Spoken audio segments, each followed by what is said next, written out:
Hello, everybody. This is Jan More and my co-host, Mona Duncan, and we're here for another edition of Greet the Week. And today, Mona's taking charge of the conversation here. She's got a very interesting topic for us to think about and to discuss today. So, Mona, you want to take it from here? I sure will. I'm looking at the fact today, and we're going to discuss the fact that thoughts become things. And that everything is created twice, first in the mind and then in reality. If we don't think about it, then, we can't have any possibility of bringing it to being. And we may miss something because we're not thinking about it, because it's not what we're expecting. Right. But, so we want to explore the mysteries of our thoughts and then how they manifest. And so I have two challenges. I want to put it out here out front and then leave it as we wind down. And the challenges are for this week for you to be consciously aware and think about what you think about. Okay. And then the second challenge is to be consciously aware of how many times have you said or you've sensed or you've thought, I knew that. So that we can see how often what we have thought about someone or something actually came into being, that we had predicted it, and a twofold thing. Also seeing how that what we're looking for is what we find. Right, exactly. Yeah. And also, it's the fact that maybe if I hadn't been looking for that, I could have seen it in a different light. Yeah. Now, you've heard that expression, we inspect what we expect. Right. So we're only looking for the things that we're expecting. Right. And when something happens that we're not really expecting, hadn't really thought about, we miss it. We don't even notice it's there sometimes. Yes. And then ask ourselves some serious self-evaluating questions, such as, well, what I'm thinking, is that helping or is it hurting? How's it helping? How's it hurting? And if I didn't think this about so-and-so, if I didn't think this about my job, if I didn't think this about how would I be feeling differently? And our feelings are very important. Yes, they are. Very important. Yes, they are. Very important. And so if I don't like the feelings that I'm feeling, how can I change my thoughts that might give me a different perspective? I think that is huge, Mona. And people don't realize that. So many people, they feel something, they don't like it, and it's like, get this feeling away. How can I get rid of this feeling? But it's a message that says, hey, think about this a little bit. Right. Why? What is behind this feeling? What is causing this? What's the thought behind this feeling? Yeah, what is the thought behind? Yeah. What is the thought behind this feeling? And if that thought is there, what is my choice behind that feeling? There's just a lot of things. I like to look at designs and what's the design behind the design.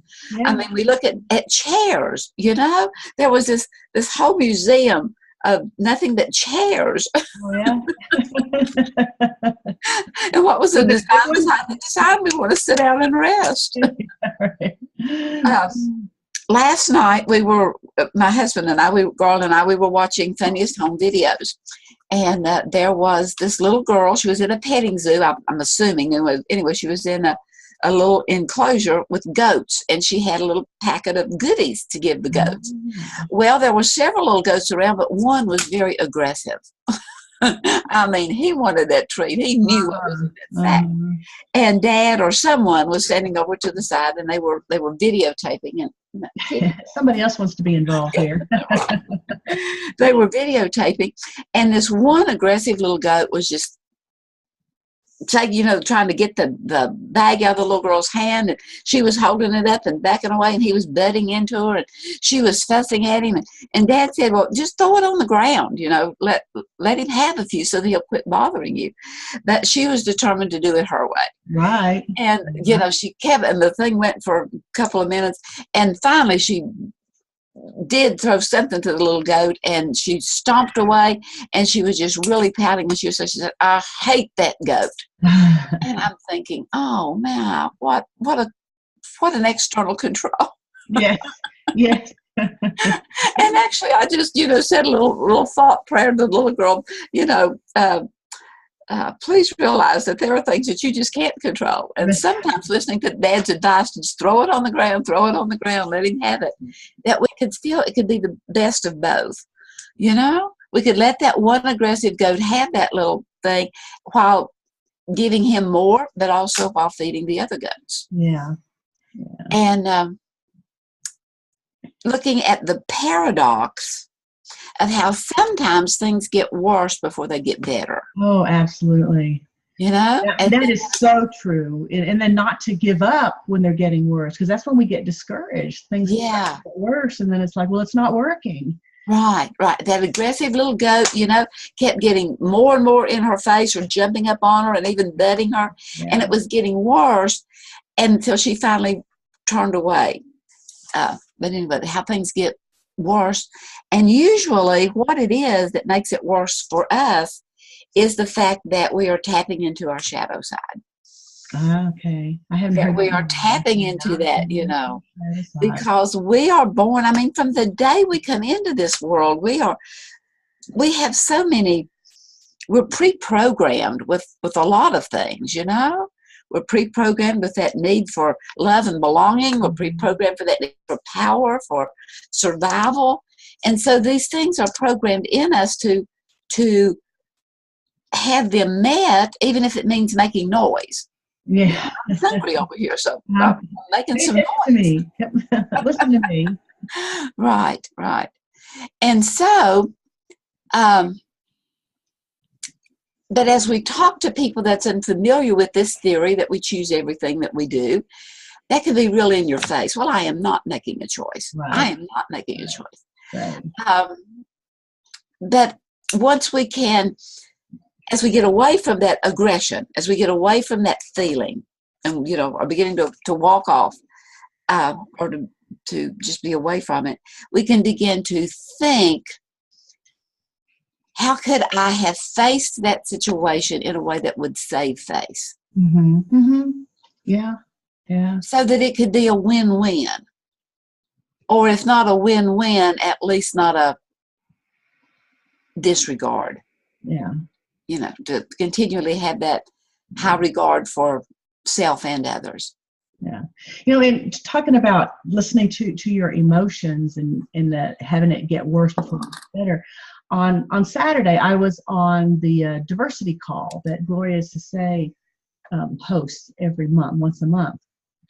And she calls it the ouch. When you feel that ouch, then that's time to say, hey, there's an issue here that we need to talk about, because I'm feeling uneasy. There's something just not right with this. But so many times when we feel that, we run away because we don't know what to do with it. Right. So to learn to listen to that and say, okay, I'm feeling this ouch. That means I need to take some action. Let me look at these relationships. Let me look at this person I'm talking to and see if we can't come to some common ground and talk things out. Right. And have a little pause there to think about, how do I broach it? Yeah. Or how do I set a boundary? Or how do I ask for her input that I may be misunderstanding? Yeah, right. And that's a lot of it is misunderstanding, because I'm assuming that I know what you're thinking. Right. And so that I'm becoming offended because I'm putting thoughts into your head, when if we just took the time to talk through it and try to understand where the other's coming from and listen to what the other person has to say, we can just do so much better. And change our perception of the whole situation. Even just an inkling is enough. Or to at least start the thinking, because at first you're probably not going to admit that this other view is a possibility. But when you walk away from the situation and you kind of mull over it in your head, you might change some ideas. Right. I was talking with a lady the other day that remembering back to an incident whenever she picked her daughter up from soccer. And she came in and got in the car, and some of her friends was riding with her and everything. And then when she got home and they popped out to go do their own thing, and she looked at the car and she was just really getting upset because they had got in there with muddy feet. And, you know, and she was just really ready to, well, She was upset. Yeah. And as she looked at that, she had this insight that came into her, and it was just this thought that gave peace to her, that said, there's mud all in this car because you have a healthy daughter that can play soccer and that has friends. That's right. And they were having a good time. Right. Now, that's not to say that we don't mention that we don't set a boundary saying, hey, please wipe your feet before you get in. Be a little bit more considerate of this. That's not that rather than just going right to that where that ouch is, mm-hmm. and to try to soothe it by making an ouch on someone else. Yeah. And to think about it. And I was thinking about all of our pre-programmings and looking at a telephone. If I were to call you with all of our modern technology, I could just go there to that favorite and push the button and it would automatically call you. And you could look at it and you could say, oh no, when Mona calls, we just get to talking and it just takes up my whole afternoon. So you may choose to not answer it at that particular time. Mm-hmm. And it's basically the same thing. Whenever I'm making a call, these programs, they're a pre-programmed system. And so if I'm thinking about you and I give you a call, it's because I've got into that pre-programmed system. And there was a time back many moons ago, maybe some of our audience can't understand that, but I can remember when we didn't have a clue who was on the other end. Right. Oh, yeah. And so I said, hello. Maybe I didn't want to talk, but I didn't know who was there, and it may have been something important. Right. Well, plus we wanted to know who it was. Right. I wanted to connect. But we are practicing choice theory. Every one of us that has a phone that tells us who's calling, mm-hmm. Yeah, whether it's through Truecaller that says it's a spam, or whether it's someone that's already pre-programmed into our phone system, we have that instant, and we have that pause. Well, in other instances that we're talking about where we're together one-on-one, we do have that pause if we take it. And we need to be aware of it as we can pre-program ourselves. Right. This is a little thing that's uncomfortable for me. Yeah. And it does take a little practice to remember to make that pause. Right. Right. But it does really work. It's a great technique, especially when you're feeling uncomfortable, instead of just letting the first thought that comes into your head come out of your mouth, to take a breath or two or three and pause before you, and then make a deliberate decision on how you're going to respond. Whether I'm going to pick up that phone and say, no, I just don't feel like talking to Mona right now. Right. And so change needs momentum. Yes, it does. And let's go back to our phone. If it doesn't ring, it'll at least give us that little buzz or something, or it may vibrate if we have it on silent. So if we can give ourselves some kind of a momentum, some kind of a thing that whenever I'm getting to be irritated, when they're just giving me more information than I want to hear, to ourselves detach. Come up with some kind of a symbol, some kind of a vibration, some kind of a, back with EFT, I'm a student of that, and I will, whenever there's something that someone is, whether it's directed toward me or just whatever, a lot of times I'll just right here, which is one of the nerve centers. Okay. Just kind of just massage that a little bit, and it's just enough to taking the pressure off what is beginning to build up. And we can give that to ourselves. So is that the spot right here? That right there in the collarbone. People or just depending upon what you're stressed about, you find a different spot. Right. It's one of the places where stress accumulates. Okay. And in learning to tap and so forth, you just tap on that, some of those pressure points. And it's just like a pressure gauge. You don't want to go in there and just slam it off. You want to turn it down a little bit at a time. Yeah. If the pressure cooker is about to explode, or the boiler is about to explode in a mechanical thing, you want to cut it down a little bit so it can begin to get the pressure down. And so we can just kind of do that. And it's very unobtrusive, but it's a little signal to ourselves. Or sometimes, just kind of maybe snap your finger, just something that's going to take you, that's going to act as Pavlov's dog. Yeah, to create a habit for you where To you not automatically do that. act like the dog, to not salivate, but to decompress. So Right. it's giving ourselves that little momentum. And then, as you said, rather than just blurting it out, to give ourselves just a little bit of pause to acknowledge that we're already having a little bit of inner peace.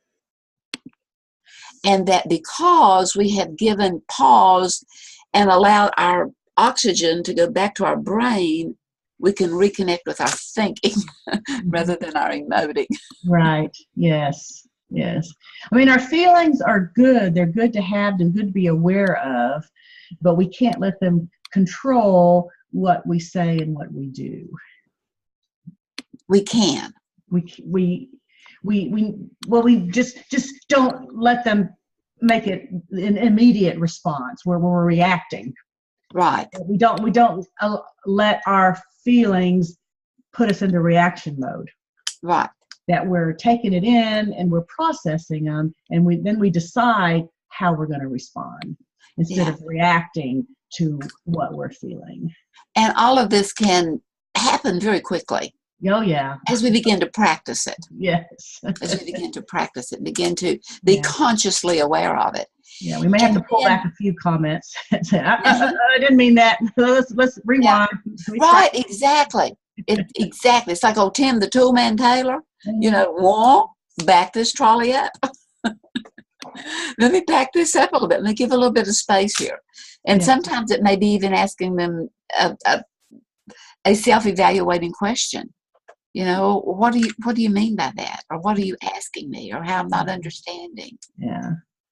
To help get more information rather than to hopping on the assuming. Right. Yeah. And acknowledging and allowing that emotion to feel, maybe to go from compulsiveness to compassion.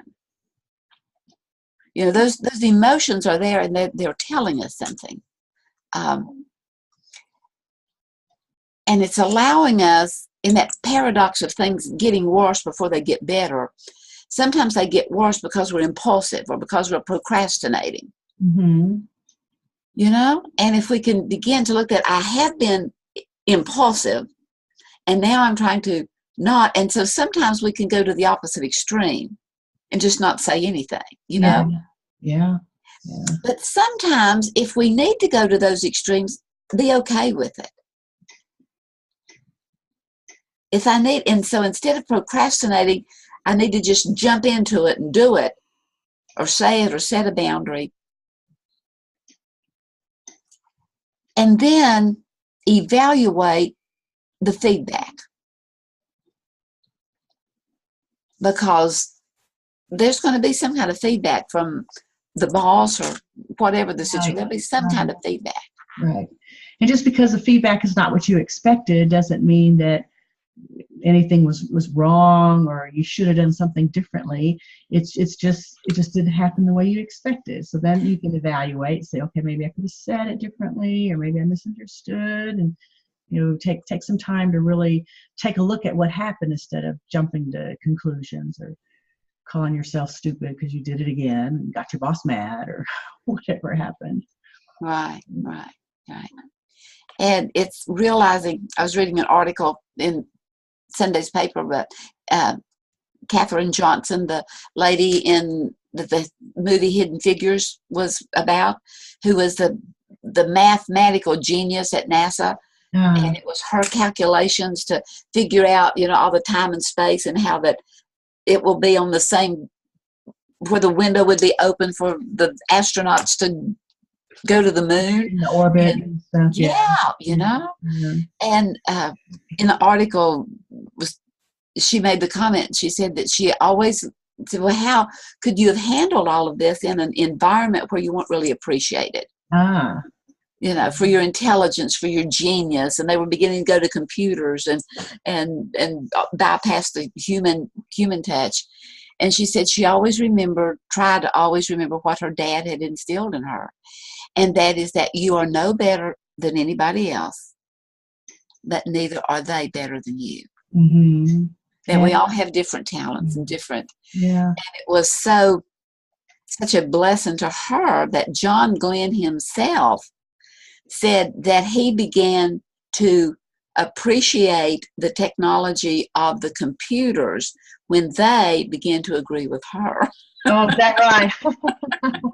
That's great. It was, I like that. that he was real leery of those But you those have to have something to check it and make sure it's right before you just assume that everything it does is correct. Right. And the fact that he was going to be in that machine Yeah. and going to be heading to the moon and get out and walk and all this kind of stuff, you know, and what they would have up there to work on was computers. Yeah. And because Miss Johnson had given validity to it, it was okay. We rely on. He was willing to trust that. Yeah. Well, that's an interesting point, because how do we measure things in our lives to make sure that it is the correct way or the best way for us? I mean, what is the standard that we need to compare? Well, it's the continual feedback. What's the feedback I'm getting? Is it becoming more reliable, more dependable? Is it having better relationship with my child, with my mate, with my friends, with my neighbors, with my boss, with my coworkers? Is it getting more amenable? Is it getting more pleasant? It's through that feedback that we're beginning. Well, okay. Well, the way I handled that with a little kind of a joke was better than my sarcasm. So if it's that feedback is pleasing. Yeah. Because whenever he began to realize that her human intelligence, the computer is matching her. Yeah. That had proven, that had done right again. But that's another thing that tells us the importance of setting goals for ourselves. If we are in a relationship and things aren't going right, well, what do we really want out of this relationship? And so knowing what I really want out of this relationship will help me make a decision on whether it's going the right direction or not, instead of just kind of spinning around. Right.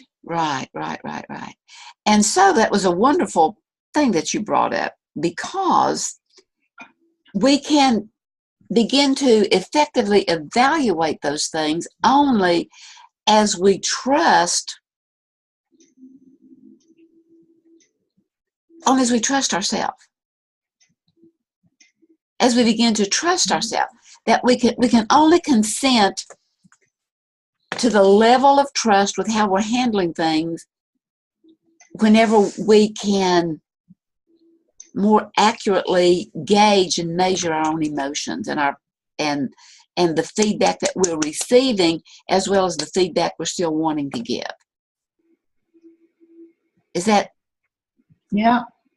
Are they beginning to match? Right. Yeah. And to be open to, and even maybe make a note of, be open to. Last week I was cleaning out my desk, and I have this one drawer that has the odd men stuff in it, and I have a couple, so the ones that I use less is way down at the bottom. So yeah. I need it, you have to pull everything out to get to that point. And as I was doing that and kind of rearranging, because it had gotten a little too cluttered, there was the staples. And I thought about that, you know what? And my mind went, see if I need staplers in the staple. But I didn't. I was too busy organizing. And later that afternoon, I had made copies and I was putting them together in an agenda and stapling them together. And 5 staples in, guess what? You ran out. Now you knew where the staples were. I knew where the staples were, but I remembered instantly. I thought about that when I was in the moment, okay. But I didn't act on it. You didn't act on it. And yeah, Go ahead. Go ahead. Well, yes. So I went instantly to the cloud because I've got some things in the cloud that I can access anywhere. Okay. And one of the things that I have in the cloud is Insights 2018. So I went to the cloud and I made not just a mental note, I made a physical note that I can go back and look at later. That I put the date down. I had the thought, check while I'm there, just check it. Just check to see if I need to put staples in. And so it boosts it, whatever the word is, it fertilizes my awareness of awareness. Yeah. And so the more we're aware, the more we become aware. Oh, absolutely. But often we don't let ourselves know that we're aware. And so we go back to our challenge for this week is to think about what you think about. Yeah. And then be aware of how many times oh, I knew that. Oh, yeah, I knew that. Oh, I had that thought. Oh, yeah. And be aware of those. Yeah. I'm finding now now that I'm trying to be a little more aware of what I'm doing and what I'm thinking, that those kinds of moments happen to me more frequently, or maybe I'm just more aware of it now than I was before. Exactly. That I pulled out the staples and I should have checked the stapler at the time when I pulled those out. And I can't think of an example right now, but the things have been happening. And then I'll go back, and sometimes I act on it, sometimes I don't. And then when you act on it and then it turns out to be a good thing, you're like, oh, wow, how did I know this was going to happen? How did I know to prepare for this? Well, we have this inner sensing that we're not, we're allowed our senses a whole lot, but we've got more to it than than we are allowing. So I've started trying to listen more to those hunches or whatever they're called when you get them. It's like, okay, should I do something about this? And right. And when we get it, notice what presence it is, whether it is, kind of shadowy or whether it has a little light to it. I found an article as I was studying through preparing for a talk the other day, and it was an article that was, "Were you born that way?" It was back in 1998, and the guy was talking in there about but I had written, I write on my stuff, anyway, and I had written, whenever he was talking about, no, maybe we were, but at the same time we have more choices in changing those things than we give ourselves credit for. And I wrote down that, what a relief. And I was glad to know that my impulsiveness, I wasn't, or maybe I was born that way, but there was a remedy for it anyway. Right. Or there was a cure. And at the article, the guy was talking about how at a time, and as a younger person, he kind of dissed his dad because he was just too organized and he was too verbal and he was all these too much stuff. And that as he aged, he began to notice that, he had his dad's comfort level of just chit-chatting with people and how comfortable it felt. Yeah. To realize that what at one time I thought was oh no, an embarrassment. I now realize I'm kind of like that, and maybe it was a part of my heritage, and I'm okay with it. Right. And it's as we become okay with those things that we can take the shame out, if there is any, or the embarrassment out. Mm-hmm. And it's some of those things that later we come to really miss in the person when they're no longer with us. Oh, exactly. So be open to change. Ask questions without answers. Meaning that get an insight, get up some kind of a conclusion. That don't say that this is the answer. Mm-hmm. Because it might be part of the answer, but not the whole thing. Yeah. And so now kitty. I have a water bottle. I don't ever spray them, but they. Oh, that works real well. I've used those before. Yeah. Used to use a squirt gun. Yeah. So, as we draw our time together today, just kind of reiterate the fact that thoughts become things, and everything is created twice, first in the mind and then in reality. And every encounter that we have, everything, is an act of creation. So am I going to create that stellar pattern again and again, or am I going to do something, I'm going to add a little fertilizer to it, a little color to it, make it a little softer, make it a little more pliable, make it a little bit better. And not be afraid to try to do something different the next time. Why am I always doing it the same way all the time? What if I do add a little color this time? Or something different? I don't know if you know it or not, but I am a poet. So I want to end with one of my poems, and I don't see it right here. I thought I had it with me, but I think I know it well enough. So our challenge for this week is to think about what you think about, and to, how did I know that beforehand? So the poem is, when you're down in the dumps, as you sometimes are, and your dreams and goals seem so afar, and you want to stand, but you seem to fall, stop and consider the wonder of it all. It is adversity that makes us strong. It's stones in the brook that creates the song. Without the sun, the night would seem dim, and thorns are found on the rose's stem. It's a backwards, crazy, mixed-up law when you stop and consider the wonder of it all. Aww. To rise yourself, lift another up. To have a sweet spirit, drink a bitter cup. To lead, follow. To get, give. By becoming altruistic, you begin to live. It's the greatest mystery you ever saw when you stop and consider the wonder of it all. Roots grow deepest in the winter's frost, and the rewards far outweigh the cost. And all of life's struggles really are worthwhile. And someday they just may cause us to smile as we stand on the pinnacle and recall the thrill, the challenge, the wonder of it all. That's a great way to close her today. I like that. So just be amazed at the wonder of the lessons of life and how the thorns are on the rose's stem, and maybe we're just focusing on the thorns instead of the sweet fragrance of the rose and the beauty. Yeah. Well, thank you for that, Mona. And thanks, everybody, for watching. And we'll see you next week. Okay. Sounds like a deal. All Take right. care. Thank you.